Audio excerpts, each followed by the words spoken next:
So in this video, I want to talk about the strange, unusual emotion we call expectation, and how expectations may be behind what we call manifesting. It may be behind what we call the placebo effect.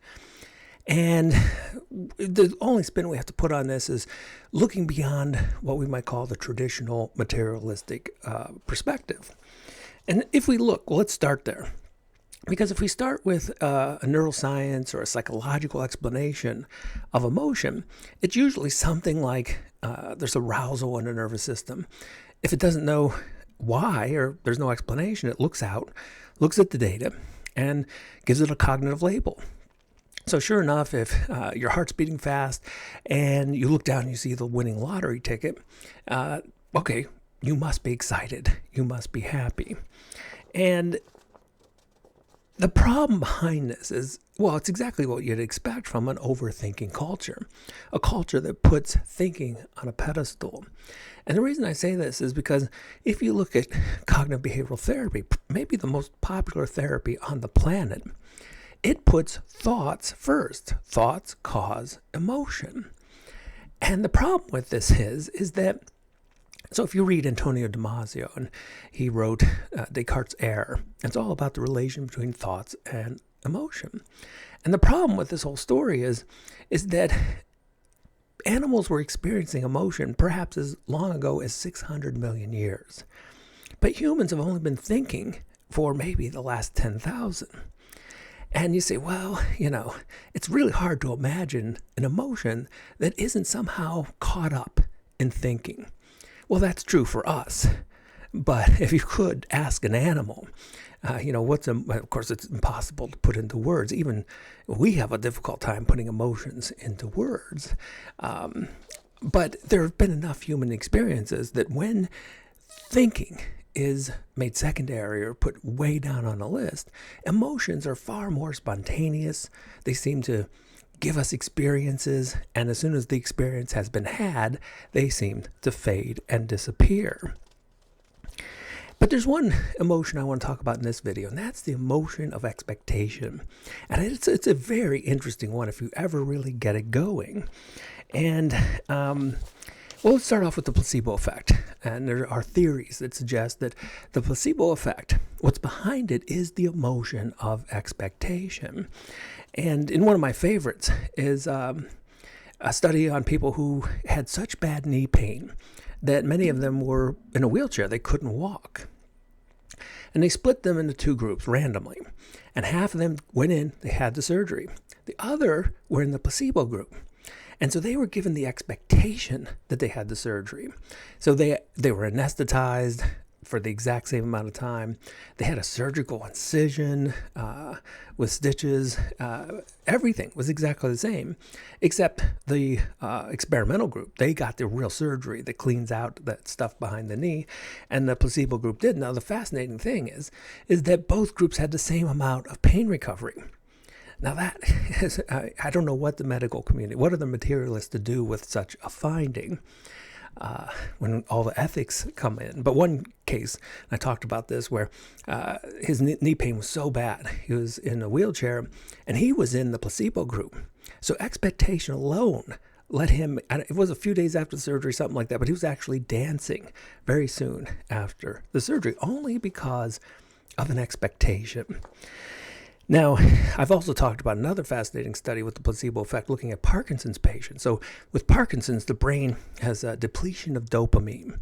And dopamine is important for a lot of things, and movement is one of them. But simply by taking a sugar pill and having the expectation that this pill is going to work, the brain of these patients was able to create more dopamine. And of course, another one I'll throw at you. It was a clever study about poison ivy. So people believed they were touching poison ivy, and they actually got hives and broke out, but it was just a placebo. It was not actual poison ivy. Now, the interesting thing about materialists, people were getting their degrees, their medical degrees or pharmaceutical degrees, is they never are taught about the placebo effect. It's like this thing materialists don't want to deal with, and I don't blame them. I mean, what is an expectation? Well, if you put consciousness first, expectation is a conscious experience, and of course, conscious experiences build what we call and interpret as the material world. But if you're a materialist, then somehow this dead, lifeless matter, somehow, or maybe living matter, somehow creates its own expectancy. The material gets changed by a thought, and that has always been the mind-body problem and the difficulties. And so just another take on the materialist problem. So I play guitar. If you practice a musical instrument or practice a sport, the same thing holds.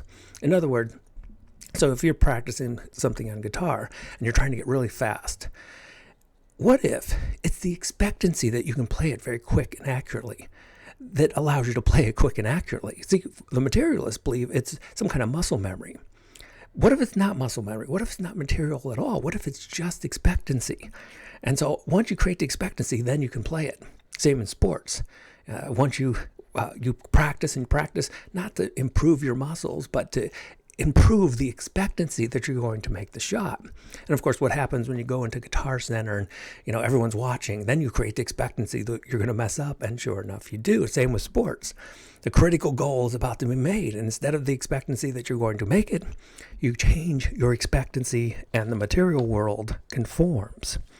And so one of my favorite experiences, and it sort of influenced me with this, is watching some of my wealthier friends gamble. And it's particularly when they have an expectancy, or you see someone really on a winning streak. And it's that expectancy. It's like they can't lose. Now, sure enough, psychology will step in and say, well, this is a myth because they're just, remembering the wins and forgetting the losses. And so we always want to keep that quote in mind, of course. But it just seems like there's something about The Secret. And, I talked about this book and this turned into a movie. The core of it was all about creating expectancy. And so if you really want the relationship, you have to live with the expectancy that you're about to get into one. And so, something simple like don't sleep in the center of the bed, because that's giving a signal. It's expecting like you're not going to be in a relationship. If you sleep on one side, then there's an expectancy. And of course, lots of stories about people who, when the expectancy is there, relationship just falls into their lives. And so the thing about this is, though, so here's the whole video. I already went too long, but and maybe it was that expectancy. Like, how am I going to? It's going to be at least 10 minutes. But the point is that what do we do with all this? Like, what does the character Chris do, knowing about expectancy? Because the other point about expectancy is we can't manipulate it, not by thought. And so the character Chris can't walk into a casino and say, "Oh, I'm going to win." It doesn't do anything. Even in a bad way too. So, when I was younger, I did not like to fly, particularly when I was very anxious, and had tons of thoughts of the plane going down, and it never resulted in any actual manifestations of problems with the plane. So that's an important point too. So this expectancy, this particular emotion, there are things we can do to kind of nudge it a little bit, but the thinking character, you call whatever your character's name is, and your character, what is it to do? And the only thing it can do is get out of the way. And this all came to me this morning. I was out for a jog and I was listening to Alan Watts, and he said this exactly, like, get out of your own way. And it reminded me of a quote by Ram Dass, and I've read this before, but I want to read it again. It's just such an important one on getting out of your own way. Because that's, if you're coming to this whole problem with expectancy manifesting, placebo, and you're coming to it through the character, it's not going to go anywhere. The only way expectation is going to do anything is for the character to step aside or to see through it as an illusion. And of course, when you say, well, what do we need expectancy for anyway? Well, maybe you don't. And that's the thing too. So maybe you already have everything you want, everything you need. And the real you knows this, but the character gets in the way. The character is, things are dreadful right now, or I don't have near enough.